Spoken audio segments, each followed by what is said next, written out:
एक ऐसी संस्था है जो कि महिलाओं और बच्चों के लिए काम करती है।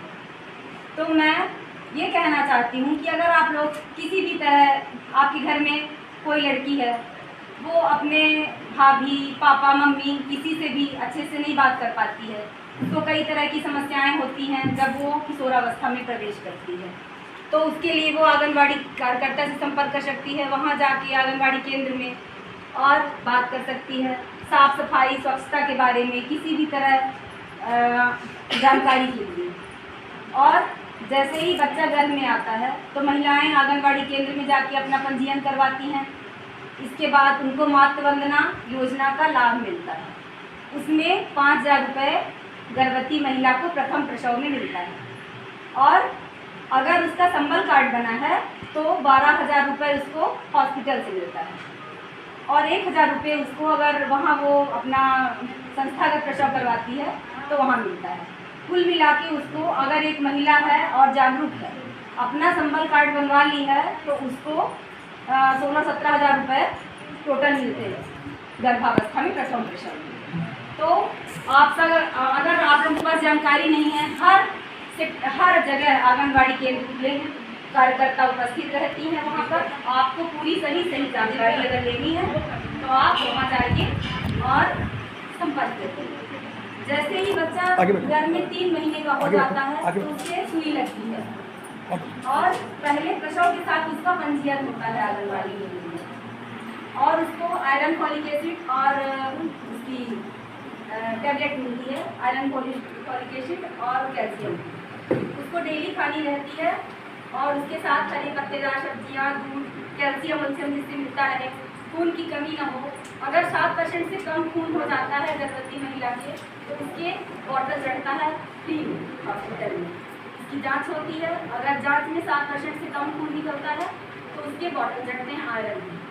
तो फिर उसको जब बच्चा पैदा होता है तो उसमें खून चढ़ाने की जरूरत नहीं होती और नॉर्मल डिलीवरी भी हो जाती है। अगर खून कम रहता है तो फिर ऑपरेशन की नौबत आती है और परेशान हो जाते हैं घर वाले भी और खुद भी महिला।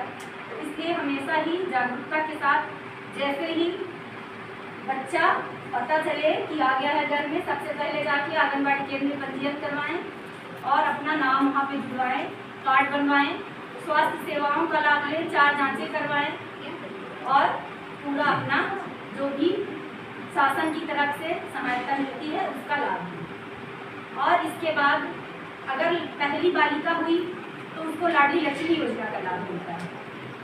ये योजना 2006 से चली है, जनवरी 2006 से ये योजना आई है, और 2008 में ये ऐसा हुआ कि अगर प्रथम बालिका है तो अगर महिला ने नसबंदी नहीं करवाई तब भी उसको योजना का लाभ मिलता। पहले ये था कि एक लड़का एक लड़की है तो जब महिला अपना ऑपरेशन करवा लेगी तभी बालिका को लाभ मिलेगा, लेकिन अब 2008 से ये नियम आ गया है कि अगर प्रथम बालिका है तो भले ही माँ ने नसबंदी नहीं करवाई, माता पिता ने नसबंदी नहीं करवाई है, तब भी बालिका को लाडली लक्ष्मी योजना का लाभ मिलेगा।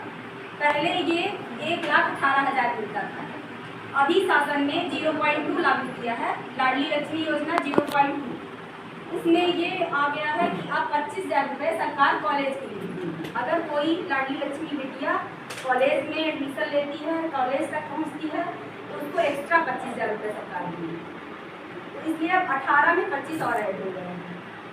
तो आप लोग जागरूकता के साथ अगर आंगनबाड़ी केंद्र से संपर्क करते हैं तो आपको मातृत्व वंदना योजना, लाडली लक्ष्मी योजना, सुकन्या समृद्धि योजना, 10 साल तक की पहली बालिका है, 10 साल के अंदर की, चाहे जितनी लड़की है, लेकिन 2 बालिकाएँ ही रहें, ज़्यादा नहीं करनी चाहिए संख्या।